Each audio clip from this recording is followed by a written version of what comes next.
My sister received a luxury watch. Dad said, "You deserve only the best." My gift was a used toaster. Mom joked, "Now you can finally learn to cook." My sister just smirked. I packed my bags and left quietly. A week later, my parents called in shock, asking, "Why haven't you come back?" My name's Ethan. I'm 24, and this story kicks off on my sister's birthday. The night I finally understood that the people I called family never really treated me like one of them. It's strange how a single tiny moment, a present wrapped in shiny paper, can pry open years of quiet resentment. But that's exactly how it went down. My sister, Molly, had always been the favorite. She was 2 years younger than me, and from the time we were kids, she always soaked up the attention. Straight A's? She got a new phone, landed the lead in the school play, a necklace showed up. When I brought home my first job offer after college, my dad just shrugged and said, "Well, that's expected, isn't it?" No congratulations, no proud pat on the shoulder, just an assumption. I told myself it didn't matter, that recognition would come with time, that I'd just have to work harder and prove my worth. But underneath, I was wearing thin. So there we were at the dinner table. Molly's birthday cake sat in the center, crowned with gold candles. The whole family gathered around her, voices high and beaming as they sang. I clapped along and smiled. Even though I knew exactly how it would go, I'd watched this scene plenty of times. Dad reached into his pocket, pulled out a long, slim box, and handed it to her with that warm, proud grin he saved only for her. She tore it open and gasped. A luxury watch, gleaming and expensive, the kind you only see behind glass and wonder who could afford it. "You deserve the best, Molly," Dad said. Those words cut deeper than I let them. Then it was my turn. Mom slid a medium box across the table toward me, a smirk on her face like she was sharing some private joke. I opened it slowly, hoping maybe this time things would be different. Inside sat a second-hand toaster. Not new, not in its original box. I stared at it, baffled. Mom chuckled. "Now you can finally learn to cook something besides noodles." Molly rolled her eyes and snickered. "Perfect for you." Everyone laughed, everyone but me. I gave a polite smile, but inside it felt like the floor was falling away. I wanted to call them out, to ask why they thought that was funny, why I was always the butt of the joke. Every time I tried before they'd told me I was too sensitive, that I couldn't take a joke. So I excused myself early, said I had to work in the morning, and carried the toaster up to my room like a badge of humiliation. I sat on the edge of the bed staring at it. A watch for Molly, a toaster for me. The symbolism was painfully obvious. Lying there that night, I ran through every moment I'd been sidelined. The soccer games Dad skipped while he never missed one of Molly's dance recitals. The time I saved for months to buy my own laptop, while Molly got hers handed to her for school. The countless weekends I was told to mow the lawn while she was excused because she's a girl. It all stacked up until I could barely breathe from the weight of it. The next morning, I didn't go to work. I packed quietly. Clothes, my laptop, the few books I loved, the sketch pad I kept hidden, slung a duffel over my shoulder, and walked out without slamming doors or leaving a note. I rented a small room across town with the savings I had. At first, no one noticed I was gone. Or if they did, they didn't care enough to call, and that stung more than the toaster. A week later, my phone started buzzing nonstop. Calls from Mom, missed calls from Dad, messages piling up. "Where are you? Why haven't you come home? This isn't funny, Ethan." Their sudden worry felt hollow, almost staged. Where was this urgency when I was sitting right there? Invisible? Where was it when I needed their approval, their pride, their love? I stared at the screen, my chest tight with anger and sadness, and for the first time I wasn't sure I even wanted to go back. But somewhere deep down I felt something had shifted. I could feel it in my bones, and this felt like the start of something bigger. As my phone buzzed on the nightstand, lighting the dark room, I realized the balance of power was about to change. That's when the real part of the story began. I didn't answer their calls right away. I let the phone ring until the battery died and the screen went black, like cutting the last thin thread to them. For a few days I lived in silence, the hush of my rented room both comforting and suffocating. No laughter downstairs, no footsteps in the hallway, just me, my thoughts, and the occasional hum from the shared kitchen's fridge. I figured maybe they'd forget me for a while, but I should have known better. My absence wasn't about missing me. It was about disrupting their routine. The first real attempt to pull me back came from Mom. She showed up at my workplace unannounced with a bag of homemade cookies, as if sugar could smooth over years of being overlooked. I saw her through the glass doors before she saw me.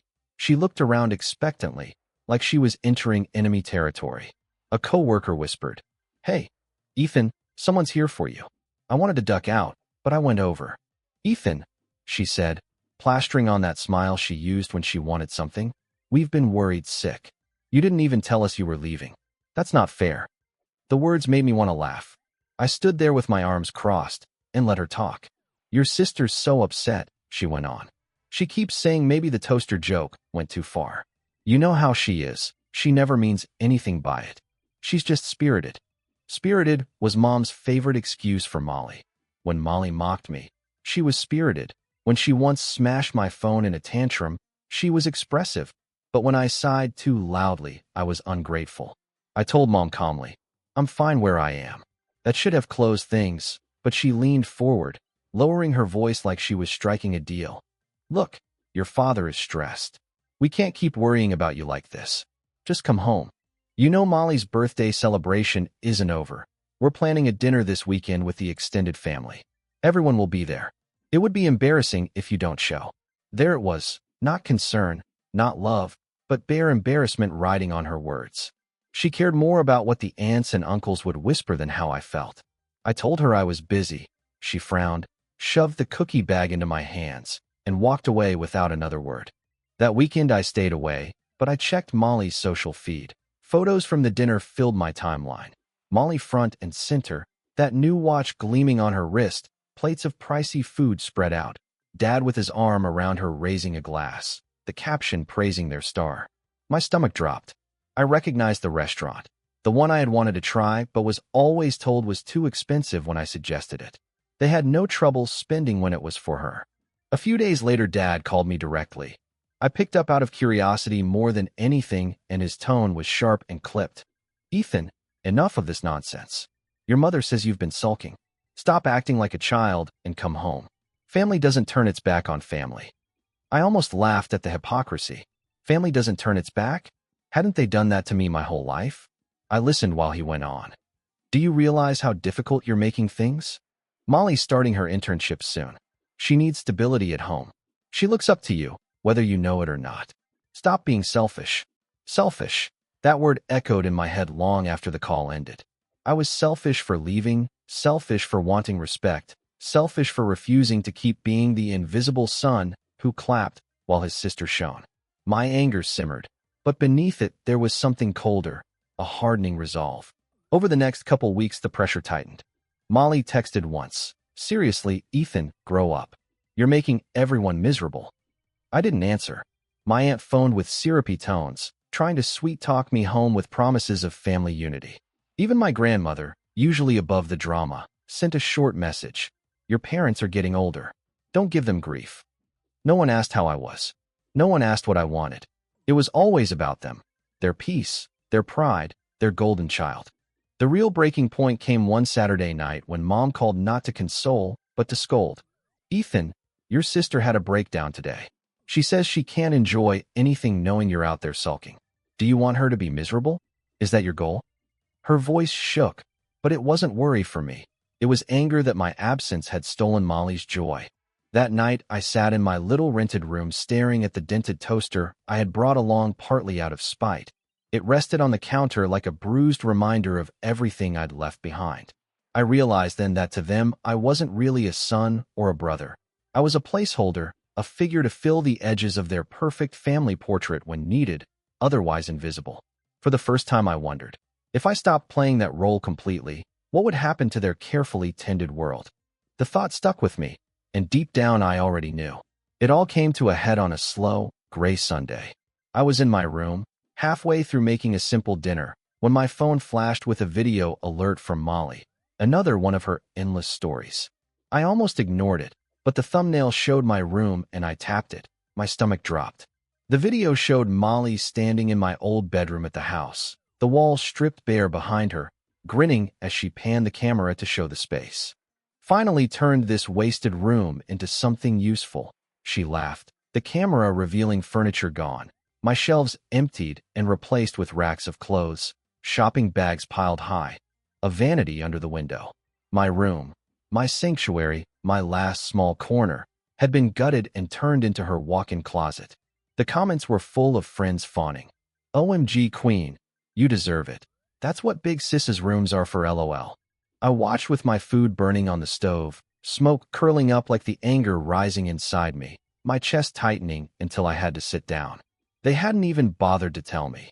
No call, no message, just a casual takeover broadcast to the world as if my existence had been nothing more than an inconvenience. I called Mom, my hands shaking. She picked up on the second ring and sounded bright. Ethan, finally. I was hoping you'd call. What is this? I demanded. Molly turned my room into her closet without asking, without telling me. There was a pause, then that parental sigh that always meant I was being unreasonable. You weren't using it, she said. You left. You made it clear you didn't want to be part of this family anymore. Molly needs the space with her internship and new responsibilities. She deserves a proper setup. I lived there my whole life, I shot back. That was my room. My things. Oh, don't be dramatic, she said. We boxed up your stuff. It's in the garage. You can come get it whenever you feel like being mature. Mature? They'd erased me from the house, handed my space to Molly like it was nothing, and I was the immature one. I could barely breathe. So you just decided I don't matter anymore, I said quietly. Don't twist my words, Ethan, she snapped. You're the one who left. Actions have consequences, and her words landed harder than I expected. It wasn't only about the room. It was what the room stood for. I felt disposable, like something they could swap out without a second thought, not even worth a heads up before they tore away the last piece of me. After I hung up, I sat there in silence with the burnt dinner still smoking and that cheap toaster perched on the counter like some cruel gag, my hands balled into fists. For years I'd swallowed the favoritism, the teasing, the endless excuses for why Molly's needs mattered more than mine. But this crossed a line. It wasn't favoritism anymore. It was straight-up erasure. Later that night, I got another message from Molly. A photo of her posing in front of her new closet, the luxury watch glittering on her wrist, captioned, "Out with the old, in with the new." That was the moment something inside me snapped. The last thread of loyalty, the tiny hope that things might change, just tore clean. They hadn't simply overlooked me. They had pushed me aside. Sitting in the dim light of my rented room, I realized I could never go back, and underneath the hurt and betrayal a new feeling began to grow, a cold, deliberate determination. They'd taken everything that mattered to me, but in doing so they'd given me something more dangerous, the will to grab control of the story they thought they'd written for me. The night after Molly's smug post, I couldn't sleep. I lay awake on that stiff mattress staring at the ceiling, my chest heavy with grief and a slow, burning fury. It wasn't only the room. It was the years of being dismissed that led up to that final act. My one private space gutted and turned into racks of her clothes, a vanity, perfume bottles. I felt like a ghost wiped out of my own home. The next morning, I forced myself to go to the garage to collect my things. I almost didn't make the trip, but I couldn't stand the idea of my books and sketches rotting away in a damp box. The driveway was empty when I arrived, and for a second I just stood there looking at the front door I'd used 1,000 times and thinking, I don't belong here anymore. The garage door creaked open and there they were, 4 cardboard boxes shoved into a corner, half crushed under holiday decorations, my name scrawled on one in a marker already fading. I opened the first box and it felt like a funeral. Clothes tossed in carelessly, wrinkled and dusty, my college notes bent and water-stained. A framed graduation photo with the glass cracked, like nobody cared enough to wrap it properly. My sketchpad with pages torn and drawings smeared by some spilled moisture. I flipped through it like I was surveying wreckage, my life boxed up and discarded.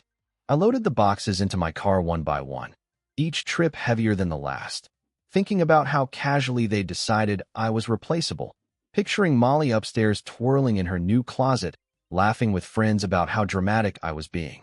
By the time I shut the trunk on the last box, my hands were shaking and my throat was raw. Back in my rented room that night, I sat among those boxes and pulled the toaster out, setting it on the counter and staring until the sun went down. I thought about smashing it, flinging it against the wall, but I didn't. I left it there as a marker, a reminder.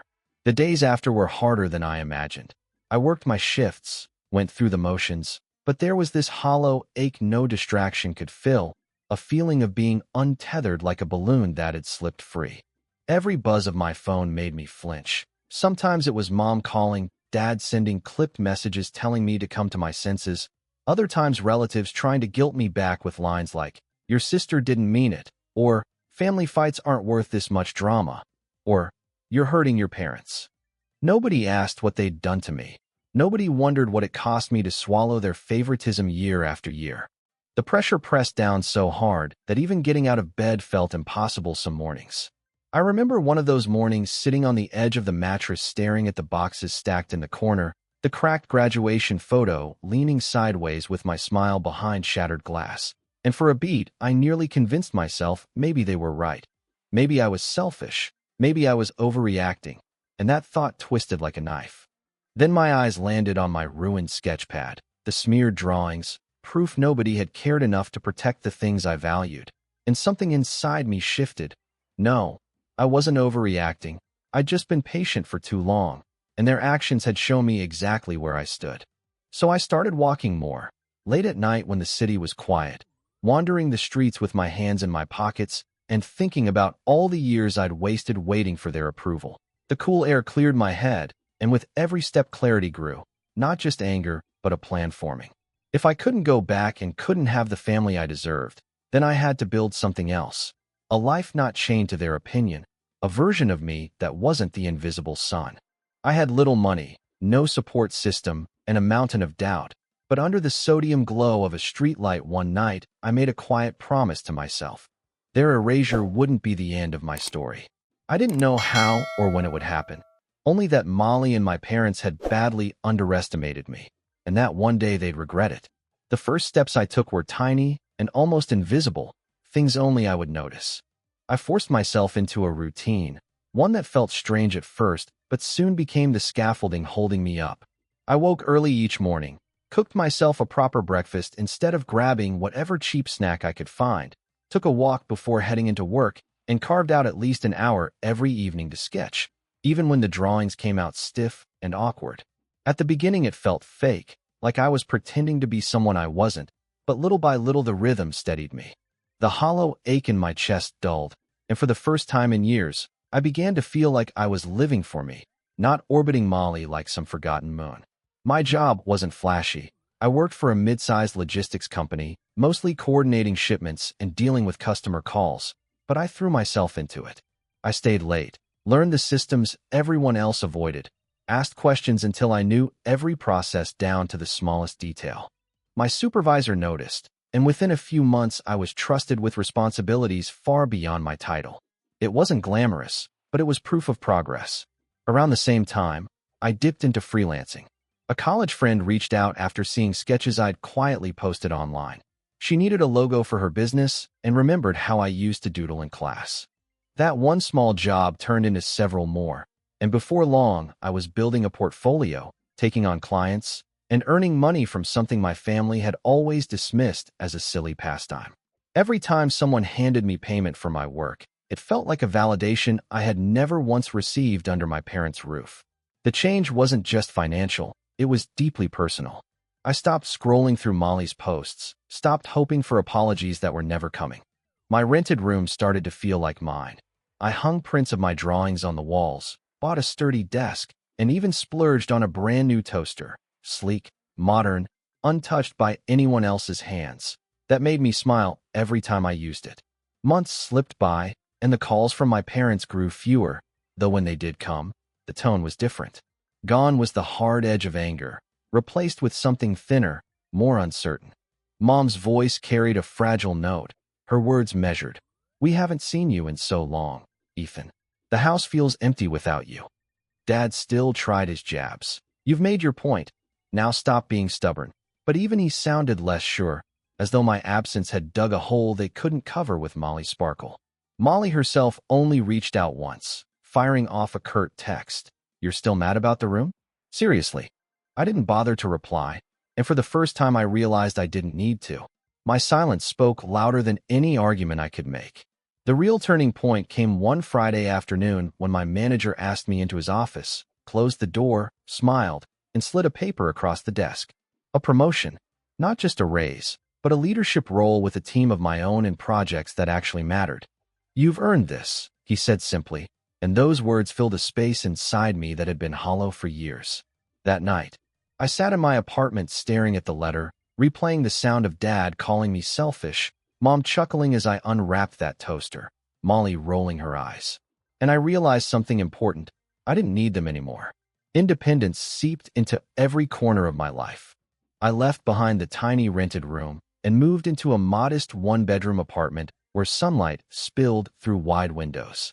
It wasn't luxurious, but it was mine, every inch chosen by me. I filled it with things that reflected who I was: plants that needed tending, art supplies, a couch I bought with my own paycheck. Each purchase felt like laying another brick in the foundation of a new life. I wasn't wealthy, I wasn't famous, but I was steady, stronger than I had ever been in that old house. And when I thought about Molly's watch or my parents' favoritism, the sting was gone. Instead, it gave me fuel. But life has a strange way of circling back. Success doesn't go unnoticed, especially by those who once wrote you off. It started subtly, with relatives slipping hints about how well I seemed to be doing, asking if I'd come home for the holidays. My absence had grown from a minor irritation into a wound they could no longer hide. Then, one evening, my phone lit up with Dad's number. I nearly let it roll to voicemail, but something in me said to pick up.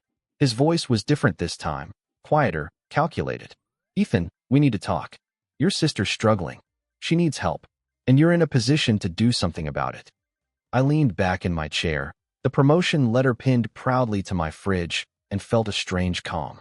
After everything, after they erased me, after they replaced me, they were calling me. And for the first time, the power wasn't in their hands. It was in mine. I didn't give him an answer right away. I let him speak, his words rehearsed and careful. He explained Molly's internship, the one she'd been flaunting online, was unraveling. Missed deadlines, clashes with her supervisor, her chance slipping through her fingers. "She just needs guidance," he said. "You're good with this kind of thing. You could help her get back on track." I bit back the urge to laugh. Guidance from me? The same son mocked with a second-hand toaster? Now I was the one capable of saving their golden child's reputation? The irony nearly dripped through the phone. Instead of agreeing, I asked calm, pointed questions that made him falter. "Why hasn't she called me herself? What exactly went wrong? Why is this suddenly my responsibility?" He hesitated, then admitted, "Your sister doesn't like asking for help. She thinks you owe her." I ended the call politely, promising to think it over, but inside, something shifted.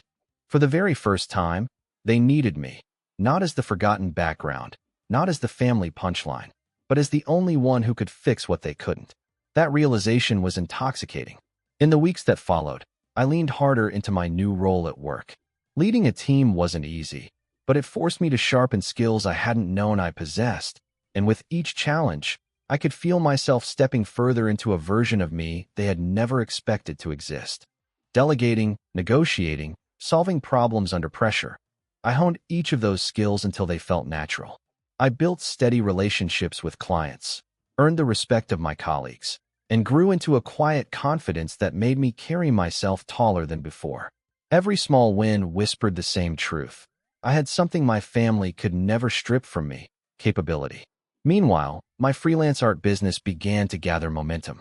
Word spread further than I ever expected, and soon I had consistent clients knocking at my door. I reinvested in better tools, refreshed my portfolio, and even launched a simple but polished website to showcase my work. At first, commissions came in small and scattered, but they grew larger, steadier, and more ambitious. For the first time in my life, I wasn't merely getting by. I was building something real, brick by brick. The real shift, though, came almost by accident. A colleague invited me to a networking event, one of those stiff evenings where people in pressed suits passed business cards like trading tokens and grinned plastic smiles. I almost skipped, but something pushed me to go. That's where I met Richard, an operations manager at a large firm that occasionally partnered with the company Molly had interned for. Over drinks, in the casual looseness of conversation, he let slip a detail that caught my ear. Molly's reputation had already taken a hit. "She's smart," he admitted, "but entitled. Acts like the rules don't apply to her. Word like that doesn't stay hidden long. I nodded along, keeping my face neutral, but inside a thought unfurled like smoke. The golden image my family painted of Molly, their shining star, was already cracking, and I, of all people, stood where I could watch the cracks widen. That night, I went home and couldn't shake it. For years they had dismissed me, belittled me, erased me. They had poured everything into Molly, blinded themselves to anything but her success. And yet here I was, stronger, independent, woven into connections they didn't even know existed. They still pictured me as the boy with the toaster, the family punchline. But quietly, steadily, I was becoming something else. Someone who could shape outcomes. Someone who could decide whether to extend a hand or let their house of cards collapse. The calls from my parents didn't stop, but the tone shifted completely. Gone was the scolding. Mom's voice turned almost pleading. "Ethan, honey, your sister just needs another chance. You've always been dependable. Don't hold grudges." Each time, I gave vague, non-committal answers. I let them stew in the uncertainty, tasting the same silence they'd once fed me for years. It was like holding a mirror up to all the scraps of approval I had begged for as a boy. I started journaling, writing down every slight, every memory of favoritism, every time they had dismissed me. Not because I needed reminders, but because I was preparing. I didn't know when the moment would come, but I knew one thing with certainty. When it did, I wanted the story of my family's cruelty burned into my memory, sharp as glass. Then, almost as if fate wanted to underline my new standing, Richard reached out again. His firm was expanding and needed someone with my skill set to consult on a project. It was a side gig, yes, but it paid better than my regular salary and, more importantly, placed me squarely inside the very circles Molly had failed to impress. Signing that contract sent a chill down my spine. The balance of power had flipped for good. I wasn't invisible anymore. I was the one holding the strings, and they didn't even realize it. When the opportunity finally surfaced, I didn't rush. I had learned that revenge wasn't shouting or drama. It was patience, precision, and letting others walk into the trap they built themselves. It began with another call from Dad. His voice lacked its old bark. It was thin, almost meek. "Ethan," he said, "Molly's internship, it's over. She burned too many bridges. But there's still hope. A position's opening with one of your contacts. You could put in a good word. That's all we're asking." I nearly smiled. They had no idea I already knew. No clue that through my new contract, I was working shoulder to shoulder with people in the very network Molly had soured. My father thought he was asking for a small favor. What he was really doing was putting Molly's future squarely in my hands. I kept my tone neutral and said I'd see what I could do. He sounded relieved, like he thought he'd finally cracked my wall. But when I hung up, I leaned back in my chair and let the cold clarity settle. This was it. Years of being ignored, dismissed, erased, all leading to this moment where they needed me. And I had the choice. Over the next few weeks, I moved carefully. I didn't sabotage Molly outright. I didn't need to. Instead, I let the truth circulate. In meetings, I let Richard and others share their stories of her entitlement, her disregard for rules, her tantrums in the office. I never defended her, never softened the edges. I just let the narrative breathe, knowing reputations in those circles are glass, fragile, once cracked, impossible to repair. At the same time, I made mine solid. I delivered every project flawlessly, stayed reliable, and earned a quiet reputation as the guy who got things done without ego. Word spreads quickly, and I made sure it spread where it mattered. By the time Molly's name appeared in conversation, the opinions were already cemented. All I had to do was shrug and say, "Yeah, that sounds like her," and the damage deepened. Back at home, my parents clung harder to their fantasy. Mom called more often, her voice laced with desperation. "Ethan, she's struggling. She needs you more than ever. You've always been the responsible one." She didn't realize how much she was revealing. I was responsible only when it was convenient, invisible when it wasn't. One night, Molly herself finally broke the silence. A text, short and shaky. "I know you're connected now. Just help me, please." I stared at those words for a long time, and all I could see was the photo she'd posted in my old room. The caption, asterisk out with the old, in with the new. Asterisk, I remembered her rolling her eyes, mocking me in front of our parents, never once standing up for me. and I knew exactly what this moment meant. And now she wanted me to save her. I chose my reply with care, typing only 3 words. I'll think about it. Nothing more. Then I left her there, dangling in the same silence they had left me in for years. The silence itself became my weapon. Each day I didn't respond, I knew it gnawed at her, and at them. They had lived their lives sure of Molly's safety net, confident someone would always smooth things over for her. But now, the one person who could patch it up had stepped aside. Weeks later, Richard mentioned it offhand over coffee. Funny thing, your sister's name came up again. Folks are saying she might have to leave the city if she wants another chance. Her reputation here's shot. He didn't sound cruel, just matter of fact. I nodded, took a slow sip, and felt a quiet satisfaction unfurl inside me. Back at home, the calls turned frantic. Dad left voicemail after voicemail, his once booming voice now reduced to pleading. Ethan, we can't do this without you. You don't understand what's at stake.